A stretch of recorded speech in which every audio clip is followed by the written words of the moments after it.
I don't want you to throw anything. There.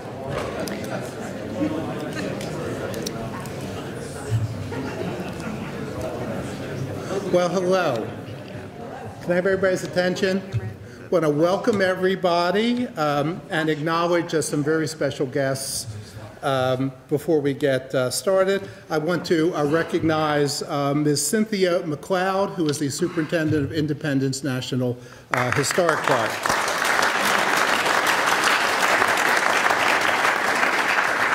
I'm not sure if I've seen Rob Brennan. Rob Brennan, are you here yet?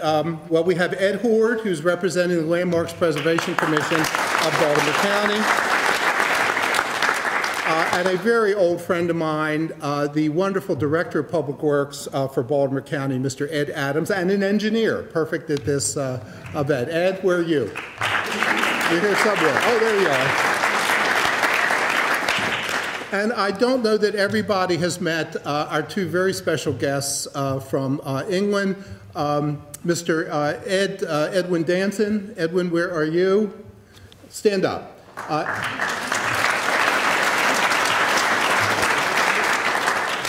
Ed is the guy who actually figured out how Mason and Dixon did the survey and is publishing the second edition of his landmark book, Drawing the Line, in March.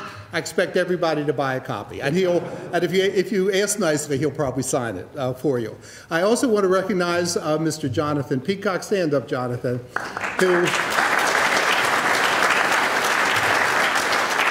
who was our speaker earlier in the day and who really figured out the life history of Jeremiah Dixon after he finished in America and returned to England. Now, just over 250 years ago, two Englishmen, Charles Mason and Jeremiah Dixon, passed through Baltimore County as part of their 5-year survey of what is now Maryland, Pennsylvania, and Delaware. Their effort was the first geodetic survey in the New World and the most outstanding engineering and scientific achievement of the age, the equivalent of the moon landing today. And after Congress passed the Compromise of 1820, their survey became iconic. It became the dividing line between slavery and freedom. But the story of what brings us here this evening began a few years ago right here at the Maryland Historical Society. And at that time, the Walters Museum, which is just around the corner, had a wonderful map exhibition, and the other cultural institutions were asked to participate. And the Historical Society, of which I was then an officer, asked me to look at this map. Victoria? Okay. And they asked me to look at this map, and when I saw it, my eyes bugged out of my head. I could not believe it. It was the equivalent of the Black Dahlia or the Holy Grail. It was the original map of the Mason-Dixon survey, signed and sealed by all 12 boundary commissioners. Colonial Governor Horatio Sharp here, and these were the 6 for Maryland and 6 for Pennsylvania, and there is Benjamin Chew, kind of a famous Tory, later the Chief Justice of the Pennsylvania Supreme Court and the paymaster of the whole survey. And for a surveyor like me, it was like finding the Holy Grail. And I then became aware that deep in the Society's vaults, literally beneath our feet, were stored many of the documents related to the 80-year boundary dispute between the Calverts and the Penns and the Mason-Dixon survey. And so my wife Carolyn was down there with me, and I said, "What else you got?" And they go like this, and they pulled out the original bill of complaint in Penn v. Lord Baltimore, which we heard from Jim Demma this morning, filed in the British Court of Chancery in 1735. This was the longest-running case in British judicial history, and that was the original bill. I said, "What else you got?" And they rooted around a little bit, and they pulled out this. This is the original contract for the survey, signed by Lord Baltimore, Thomas and Richard Penn, and Mason and Dixon. And it's got a lot of whereases, and whereases, but it is exactly like a survey contract our office would write today. It's a time and material contract. And finally, they pulled out the actual bill for the survey. Now this is 5 years' work, 3,516 pounds, 9 shillings, and no pence. Not really sure how much that is, but I don't think it's enough for 5 years' work. Much of this is going to be on exhibit today. We're going to unveil the instrument, and you'll be able to see these original documents. I then said, we have to have an exhibition, and went on a hunt to see what else we could find. And for me, it was like something out of a National Treasure movie. And one night, as I didn't sleep very well, as I often do at my advanced age, and I was playing around on the internet in the archives of the state of Maryland, and I found something that didn't look right. It said, Astronomical Observations of Mason and Dixon. And it just didn't feel right. So I called the deputy director at the time, now the Baltimore City archivist, the wonderful Dr. Rob Schoberlein, and I said, what you got? And I went over the next morning, and he very graciously met me, and we went rooting around in the basement of the archives, and we came up with the original survey journal of Mason and Dixon. And he's very kindly lent it to us for the exhibition today. This is the original survey journal that begins November 15th, 1763, arrived at Philadelphia. Now, when Surveyor Todd Babcock, the president of the Mason-Dixon Line Preservation Partnership, got wind of this, I don't know how he did, he sent me this picture. And this is of a very curious object that was sitting on the second floor in the Governor's Council chamber at Independence Hall. And this turns out to be America's most historic scientific instrument. It's a great story, and I want to tell you a little bit about it today. So Mason and Dixon entered into a contract with the proprietors of Maryland and Pennsylvania, and they brought with them 2 state-of-the-art instruments, especially made for them by John Bird, the most famous instrument maker of the 18th century. And these included a zenith sector. This is the one in the Oxford Museum of Science, a 6-foot telescope mounted on a radius protractor scale used to determine latitude, and a very unusual instrument, a transit and equal altitude instrument, which was used to determine true north, the meridian, by tracking stars where they cross the meridian. And go back one, Victoria. Go back one. This is Andrew Ellicott's transit and equal altitude instrument. It was modeled on the Bird instrument, and this is the one that Chaz and I visited at the Smithsonian, the National Museum of American History. And here's how it worked a little bit. There was actually 3 crosshairs, and a star, and the instrument was designed to determine the apex of an astronomical body. So a star would rise, and the time was taken, and it would descend, and the time was taken. It actually crossed all 3 crosshairs, and the mean of the time gave true north, the meridian, from which longitude and latitude could be worked out. Now, the magnitude of their accomplishment is unimaginable. They spent nearly 5 years in America, living in tents and enduring searing summers and frigid winters.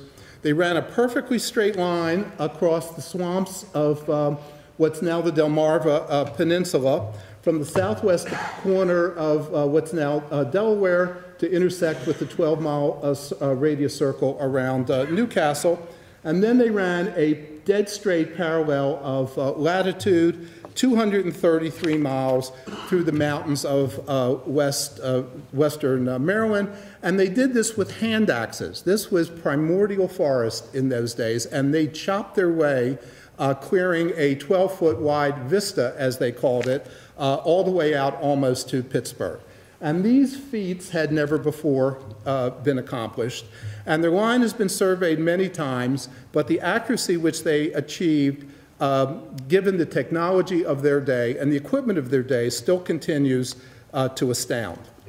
Now, at the conclusion of their work, Mason and Dixon returned to Philadelphia, where they were instructed to draw a map of survey, of which 200 copies were printed, and only a handful are known to exist.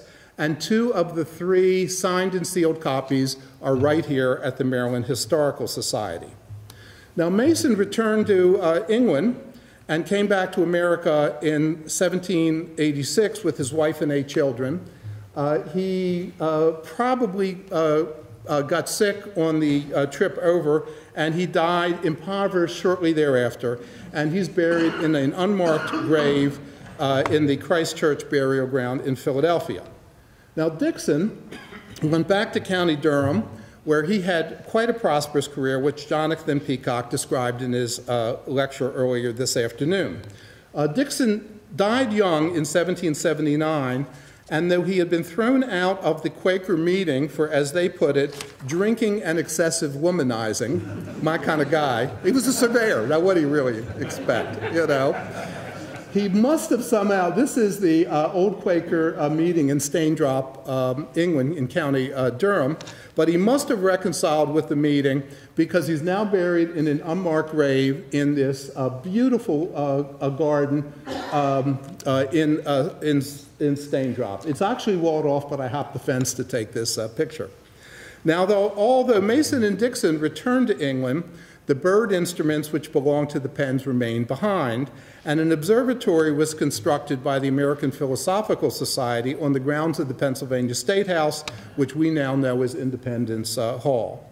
The 2 instruments were stored inside, and the second transit of Venus was successfully observed there in 1769 to international acclaim.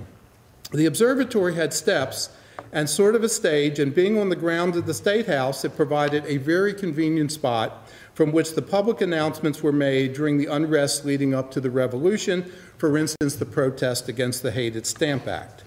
Now, it's been unknown up to now what the observatory looked like, but Jonathan Peacock may have figured it out, and here's a scientifically reproduced model of it on his dining room table, actually, in Hampsterley, England. And he figured it out from the material list and the descriptions from the voyage of Mason and Dixon in the 1761 transit of Venus observation that ended up in South Africa. And he found these in the records of the Royal Society. Now, the observatory at Independence Hall had steps and sort of a platform. And in a letter from John Adams to Charles Carroll of Carrollton, he described this as that awful stage. Awful not meaning horrible, but awful meaning full of awe. And it was from this observatory out behind Independence Hall on July 8, 1776, that Colonel John Nixon of the Pennsylvania Committee of Safety first declared America independent, proclaiming the Declaration of Independence to a thronging crowd with the bird instrument stored in the observatory behind him. And other than the broadside itself, from which Colonel Nixon read, the instrument is the only surviving object from America's proclamation of its independence. And so when I received this photo from Todd, I called Independence Hall, and I said, "What you got?" And Bob Giannini, the wonderful deputy curator, said, "We have the Transit of Venus instrument." And I said, "Well, I think it's the Mason-Dixon instrument." And Bob said, "No, it's the Transit of Venus instrument." I said, "No, it's Mason and Dixon." And then Bob said, "Well, who the hell are you?" And I said, "Well, I'd really like to look at it."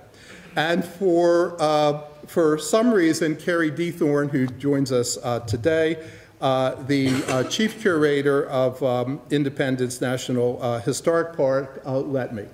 And she laid out the instrument, which was extremely kind and gracious, and let me examine it.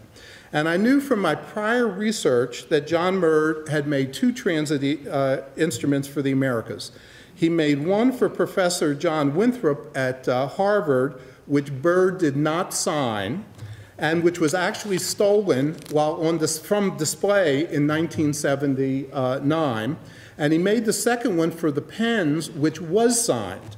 And so I examined the instrument at Independence Hall, and there on the barrel was John Byrd's engraved signature. And to say my hair stood up on end would be an understatement. This was proof that this was the actual instrument used by Mason and Dixon. But there was quite a backstory. Dr. Silvio Bedini, the legendary curator of instruments at the Smithsonian, told the tale of how the bird instrument was supposedly discovered.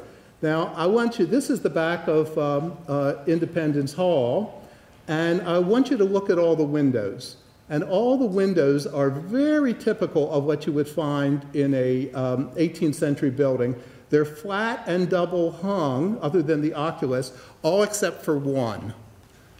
You see it? This one is very odd. These are typical 18th century double hung windows, and this is a very odd window. But Bedini based his account on a newspaper article by Eric Doolittle, the director of the Flower Observatory at the University of Pennsylvania.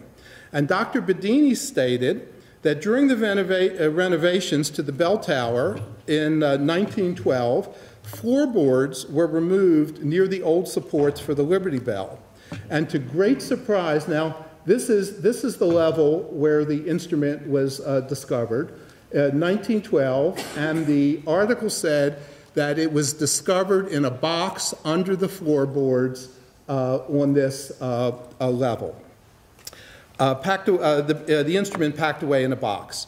And Bedini theorized that when Philadelphia was occupied by Lord Howe after the Battle of Brandywine in 1777, that panic ensued, well, he was right on that, and that items that were of use to the enemy were hidden away, and the instrument must have been hidden away only to have been discovered 135 years later. Now, while this story is wonderfully romantic, it was surely wrong. First of all, it's implausible. Independence Hall is the most studied building in America, and it's unlikely that a transit could be hidden away there undiscovered for 135 years.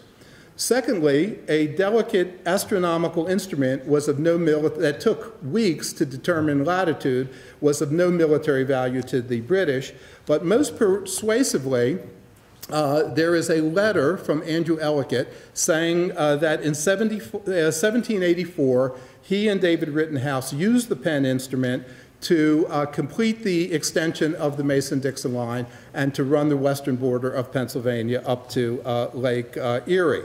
And so the story just couldn't be true.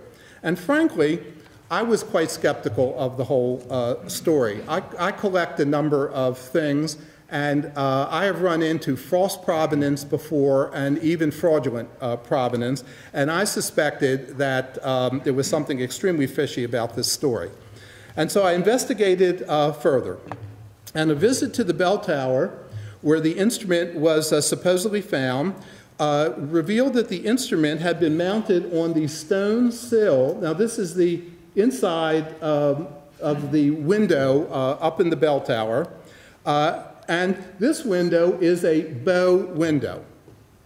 Now, that's really problematic because bow windows weren't really invented till about 1885 or thereabouts, and this building was built in about 1735.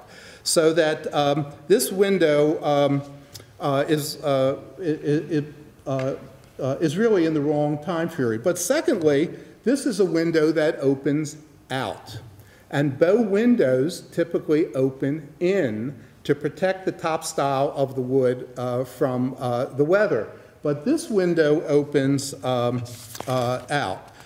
And I looked below the window, and there were these two sort of eccentric mounting holes, and there's a little knee hole below it, suggesting that something was mounted in there. And I stared at it, and I stared at it, and I puzzled, and then the light bulb went off. The works of the tower clock, which is directly above this level, are right behind this window on the same level, and the answer finally occurred to me. The midday sun, this window is pointing almost exactly due south, and the midday sun rises right in this window, and the instrument if it were mounted here, is perfectly adapted for determining the apex of an astronomical body. And so the sun would go up and the sun would go down, and noon could be determined with this instrument.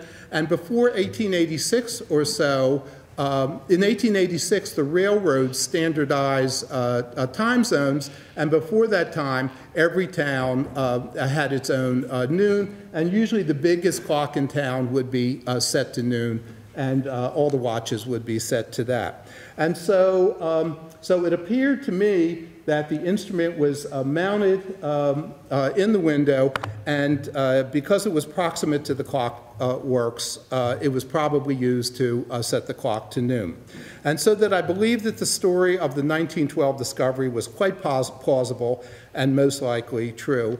And finally, after the mid-1880s, when the instrument was no longer needed to set time, this was a municipal building in those days, and probably a municipal worker packed it away, stuck it under the floor until it was discovered years later.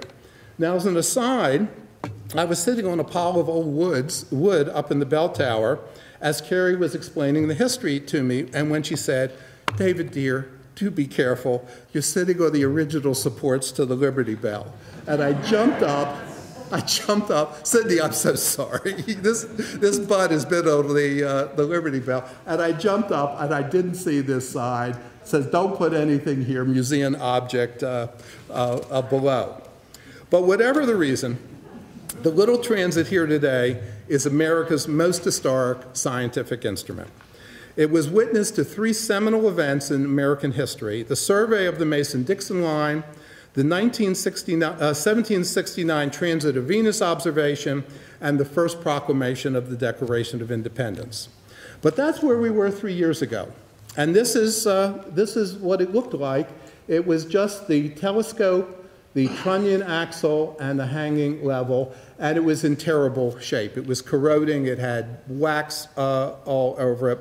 And it was displayed rather forlornly on a felt cloth up in the governor's office of Independence Hall, and it really couldn't be appreciated or understood or interpreted for the visitors.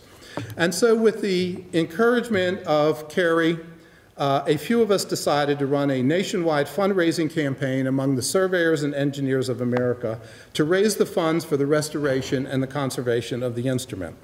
The conservation work was expertly performed by Adam Jenkins, and the restoration by Jeff Locke, America's foremost restorer of colonial scientific instruments. And Jeff largely based his work on two instruments. This is a pretty intact bird instrument at the Dresden State Art Collection in Dresden, Germany, and this was carefully measured and photographed, and this is the actual instrument that was stolen from Harvard in 1970s, of which he had good photographs. Now, these were observatory instruments, and so they had these kind of pedestals. The tripod, actually Mason and Dixon, of course, used it with a tripod, and that was based on the tripod of the Andrew Ellicott instrument at the Smithsonian. Now, Jeff, this is Jeff's work, which you're about to see in just a few minutes. He created the counterpoise, and it's not really understood what the counterpoise was for. It is believed that it was a counterweight to the protractor, which he also created, and he created the very intricate vernier and micrometer controls based on the two surviving instruments. And so here it is, fully restored as it would have appeared when Mason and Dixon first used it. We are deeply grateful to all those who participated in this historic effort. You can't see it right now, but they're all listed on this board when we turn the lights on. And let me say to Superintendent McLeod, it is our very great honor this evening to present back to you on behalf of the National Park Service and Independent National Historic Park as a gift to the nation from the Surveyors and Engineers of America. Thank you very much.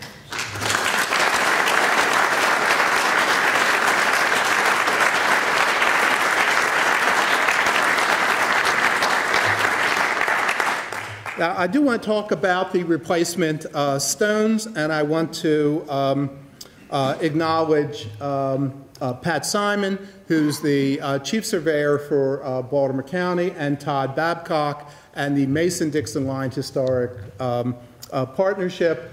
This crown stone is stone number 40, which was actually, as we heard earlier in the day, was actually buried and is one of the few completely untouched stones. And this replacement stone is being installed 4 feet from it. And we're going to install, I can't get it, stone number 46 in Larry Malone's field, known as the Mason-Dixon Farm. It's on York Road, right at the Mason-Dixon line, the Pennsylvania border, and we're going to install that, I believe, Pat, at 2 o'clock on Saturday, October 17th. Is that correct? That's when the dedication ceremony. Okay. Are the folks is Trish Benz here? I want to acknowledge Trish Benz and Ruth Mascari of the Baltimore County Preservation Alliance and the State Highway Administration. We're also going to unveil a historical marker along with the stone right at the Pennsylvania border. And with that, I would like to call upon the Chief Curator of Independence National Historic Park, Ms. Carrie D. Thorne.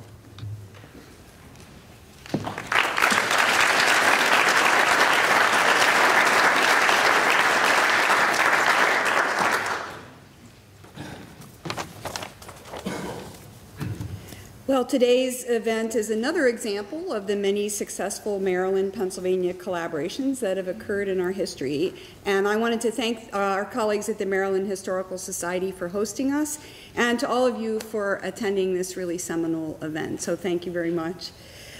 I just have a few comments. Dave asked me to just briefly append to his already detailed history, and so I won't take very much more time. But I did want to say that made and used by the Sons of the Enlightenment, the 1760 John Bird Transit and Equal Altitude Instrument vividly represents the 18th century's spirit of discovery. This transit first served Mason and Dixon in establishing the boundaries for Pennsylvania, Maryland, and Delaware. Delicately balanced and yet hardworking, this transit traveled hundreds of miles of unmapped territory. It scanned the vastness of the North American skies so that the surveyors could chart the passage of the stars and fix their position on land. The Mason and Dixon survey's success ensured a collective understanding of 3 colonies' geography and made it possible for those colonies' inhabitants to elect their legislators, pay their taxes, and pass on their property to their heirs. 2, this transit, in constant use by colonial astronomers like David Rittenhouse and Andrew Ellicott, contributed to the most significant scientific event of the colonial era, the 1769 transit of Venus. From Philadelphia's State House Observatory, this transit, in conjunction with those in observatories at Cape Henlope in Delaware and Norriton, Pennsylvania, allowed colonial astronomers to chart the planet Venus as it transversed the sun. English and European astronomers failed to collect similar data. Sorry, folks who are from Britain. Due to inclement weather. So the American colonists' 1769 observations were the only reliable source of the information needed to calculate Venus's distance from the Earth. This data, gathered with this transit, cemented the stature of American astronomers in the 18th century scientific community, just as colonial philosophers were establishing their prowess in the arena of political theory. So thank you to all the project contributors, including the Maryland Society of Surveyors and the Maryland Society of Professional Engineers. And a special thank you to David Thaler. His passion for this subject and commitment to returning this transit to the spotlight made our project possible.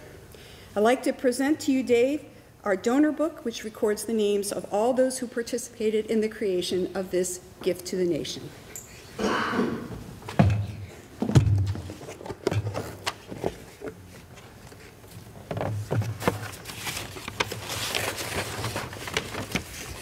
So here we are, and thank you, thank you, thank you. And thank you.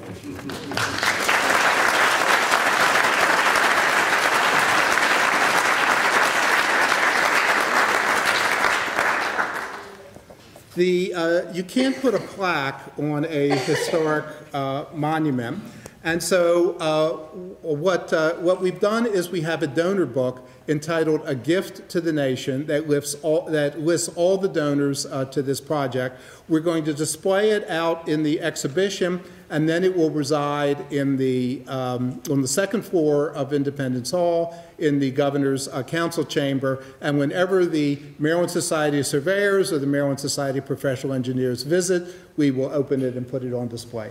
Thank you so very much. Thank you.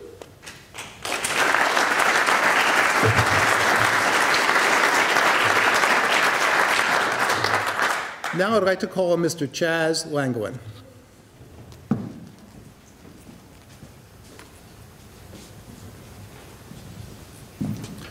Thank you, David. I'd like a big round of applause for David Thaler, whose passion and drive and inspiration were behind this entire thing more than any other person. And his leadership.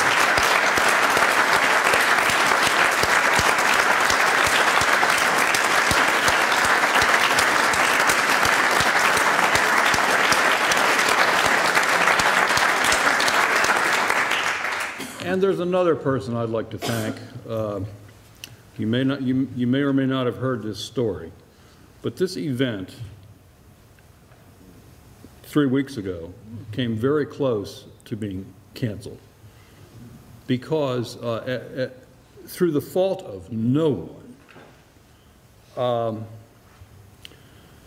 there was a close to $7,000, $8,000 transiting fee to bring the instrument down from Philadelphia, where they had it, to this event with its insurance and its special transportation company and its special container that had to be built. It all added up. And you know how these things go. Independence Hall thought the Maryland Historical Society was going to cover that. Maryland Historical Society thought the Park Service was going to cover it. Park Service thought, Maryland Society of Surveyors was going to cover it. Everybody's saying, well, we haven't got $8,000 to cover that. And, I was in a conference call, and these guys were saying, well, we can't go forward with this. We have to cancel it. David Thaler again said, Chaz, if you can find somebody to come up with half of it, I'll come up with half of it. So, okay, I can't turn down a challenge like that. It took one phone call. Where's Lorna Hainsworth? Lorna, are you here? Come on, Lorna. Lorna Hainsworth saved the day.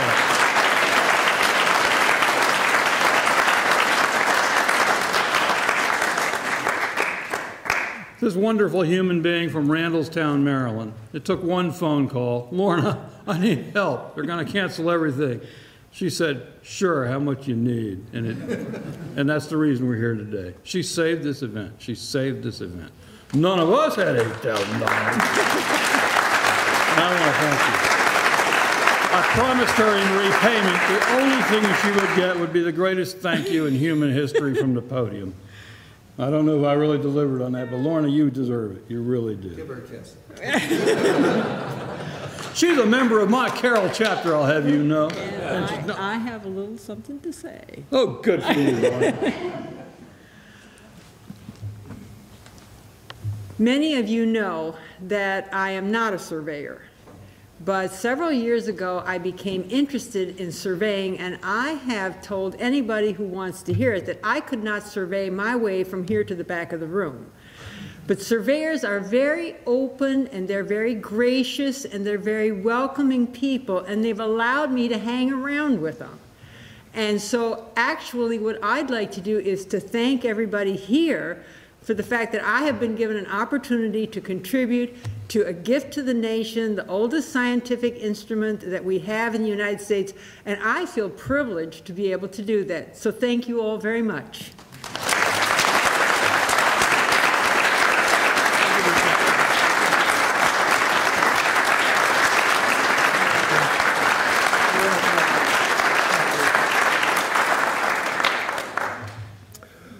A few years ago, I was very deeply honored and surprised when the Maryland Society of Professional Engineers created what is now the highest professional engineering award in Maryland, and they called the David Thaler Leadership Award. And I was very humbled by that, and it was to honor lifetime achievement and transformational leadership in the engineering profession.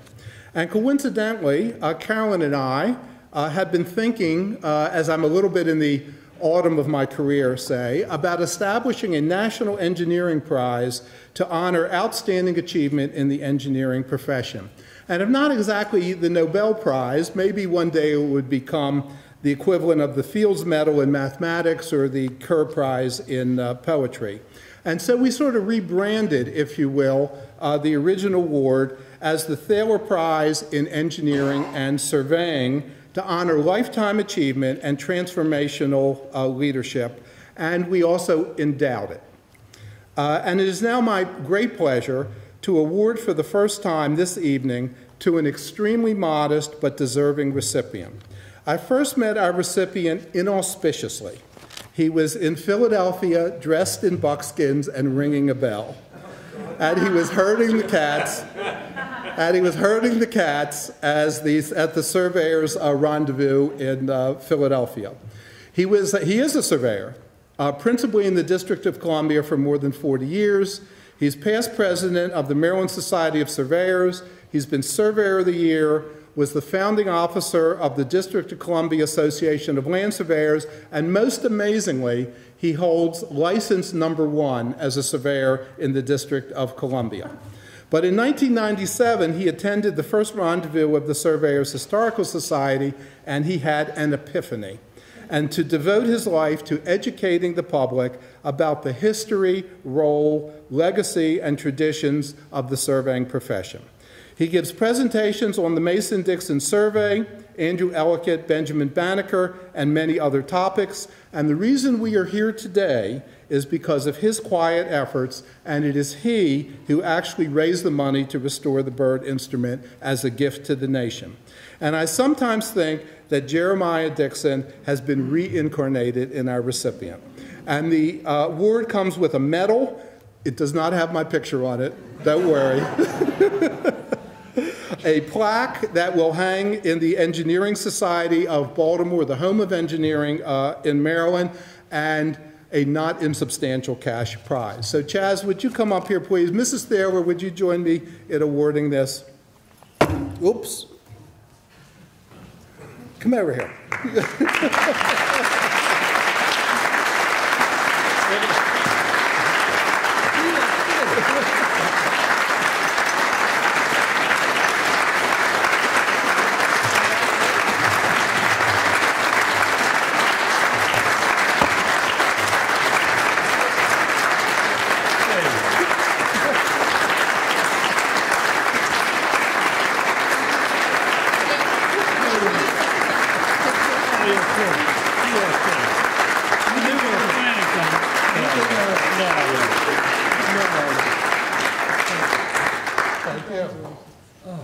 You want to say anything?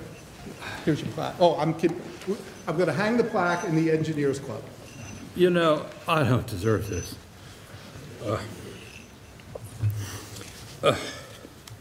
It's the surveyors of the United States of America who deserve this. I've seen our profession, our surveying profession, do great things. And it's always unsung. It's quiet. Nobody knows, but we have done so many great things. And I think restoring that instrument might be the greatest one yet that I've been involved in.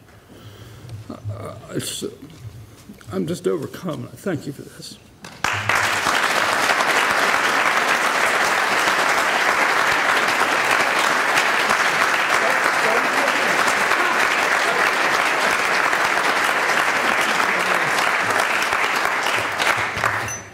I think I saw Dr. Ed Pappenfuss come in. I just want to introduce the Archivist Emeritus and Land Patent Commissioner Emeritus of Maryland, Dr. Edward Pappenfuss, who came in a little bit late.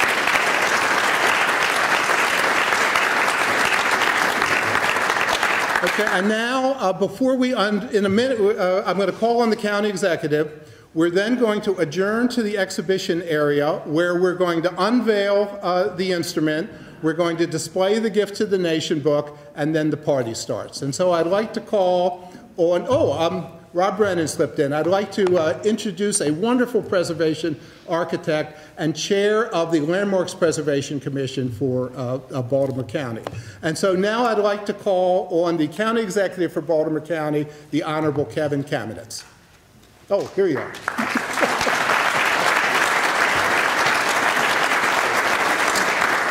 Don't kiss me either.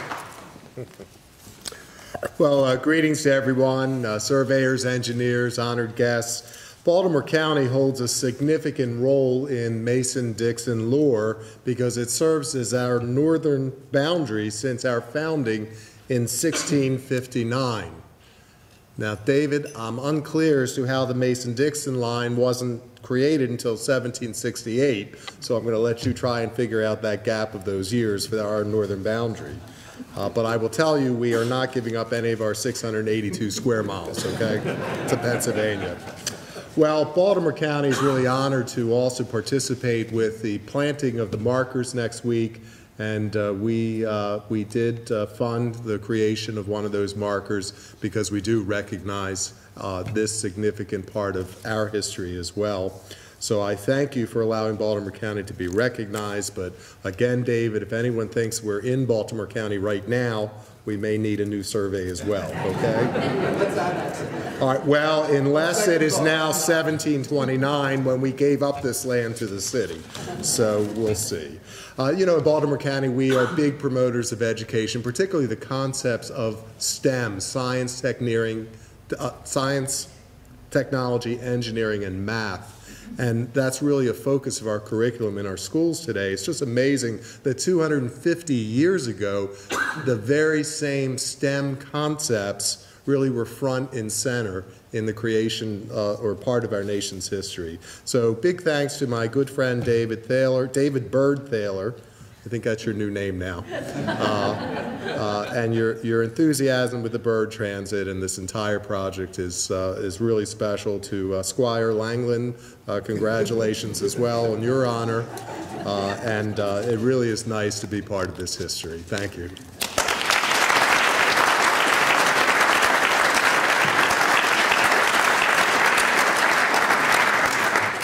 Thank you, Kevin. Well, now what we're going to do, we're going to adjourn and walk down the hall to the exhibition area, and the county executive is going to unveil the instrument, and then it's party on. Thank you all very much.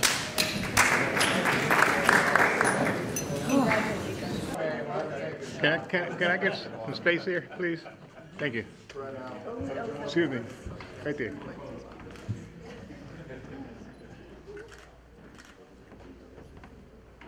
Now what we do is we count backwards and it's participatory. Yeah, please. Numbers, so It's okay. and we're on our way down. Okay. All right, so I'm going to work the back. 3, 2, 1.